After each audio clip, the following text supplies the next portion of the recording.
How you doing, guys? Adam here with what I hope is a helpful video for a lot of you out there. It's my review or build notes of the Cooler Master Frame 700. Now this has been out for a good few years. What I found when I was researching it was a lot of YouTube videos focused on its secondary or side function of being a test bench. Now I've got no interest in that. So very few videos, if any, focused on its ability to be wall mounted, an open air wall mounted case. A couple of YouTube shorts, but very little on YouTube message boards, other websites, etc. And I found that nothing quite shared the same specific intent, so I wanted to make a little video with what I've learned whilst doing it. So I took the plunge, bought the case, built it, and it's hanging up right now. The pictures, as you can see, I think it looks pretty good. I like it. I'm by no means Gamer's Nexus. I wasn't really focused on the temps. My temps were good before when they were in a small case, so it stood to reason that in an open air case they would be absolutely fine. The glass provided me with some interesting dynamics, like blasting heat out of my GPU directly onto a glass screen. I wasn't a fan, and I wanted to wall mount it. That glass panel is heavy, so I just thought best left off. I was purpose for this case itself was that I've got a dog. My old PC case was pretty low, and the hair would collect on some of the intake fans. It wasn't getting into the system, but it just didn't provide a nice clean look on what was a white case, so I changed it for this. I'll give you a few close-ups. Firstly, I added this side monitor to hide the PSU behind the left wing.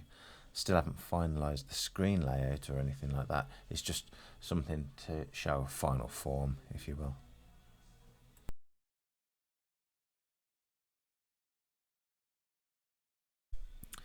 Here's the top of the motherboard. If you want to keep the cabling tidy on the back, you will need an extension, a cable extension, especially for the motherboard and the GPU. This is the motherboard view. The small cutouts in the frame just about allow the ARGB header to pass through. Oh, and I chose to mount the power I/O at the bottom of the frame.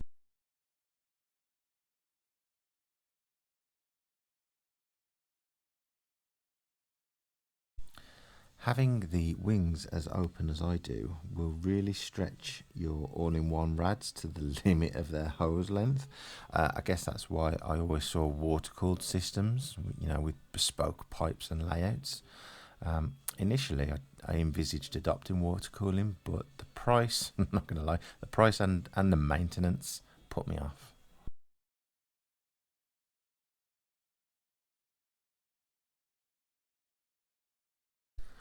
I am relatively new to PC building, unless you count systems that are built with my dad in the mid-90s, but there weren't even GPUs about then, and I'm not even 40 and I sound so old. Anyway, when I mentioned at the top about building notes, this is what you need to remember. The GPU was changed to a vertical mount halfway through figuring this build out, but as it's PCIe card mounting on the Cooler Master frame is, shall we say, unorthodox at best, the tilting hang was so much more noticeable than the horizontal mode. I just used a cable tie to restrain it. See?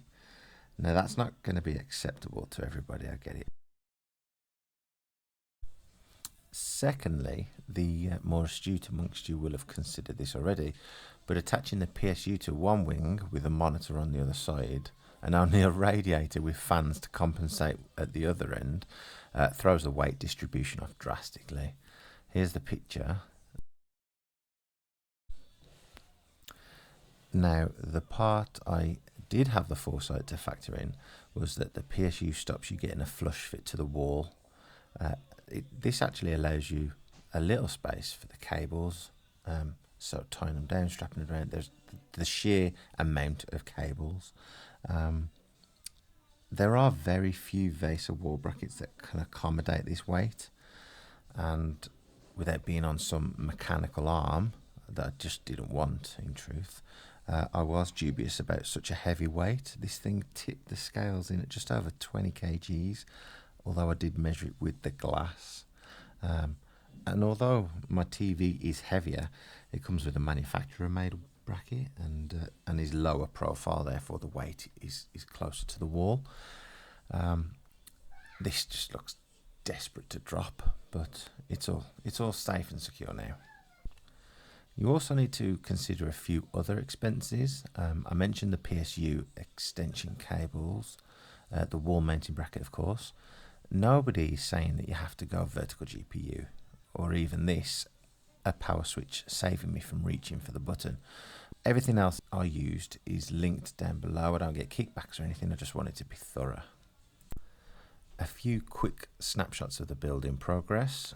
This is while I was figuring things out. The Lian Li wireless controller got strapped to the back. I put the USB hub in front to cover it. The back view is to show you the full extent of cable management needed. Took the chance to see it with a horizontal GPU. Took the chance to see it with its glass mounts. I'd recommend only building it with these on.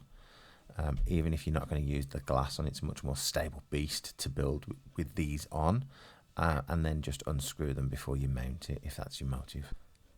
The instructions clearly state first thing you should do is fit the VESA bracket of choice. Of course, when you buy these, the screws aren't always low profile enough for this use case, and you'd want to make sure that what you do have or what you end up using aren't grounding the motherboard out. But silly me, I didn't see the instructions were double-sided, so I had to take it all out just to fit a VESA bracket. Hey ho. So in summary, I love the case.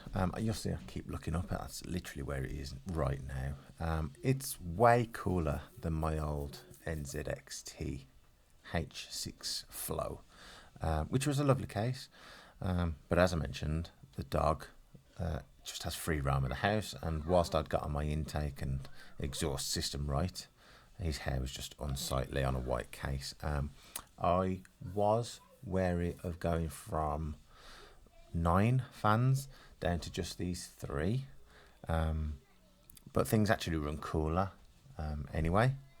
Yes, you can fit all this on the other side of the case, but the only difference is the very edge of the wings will face outwards then, and that's actually better, I think, if you want the glass on the front. But in getting rid of the glass, I wanted it was more flowing for it to be folded outwards, so almost out swinging.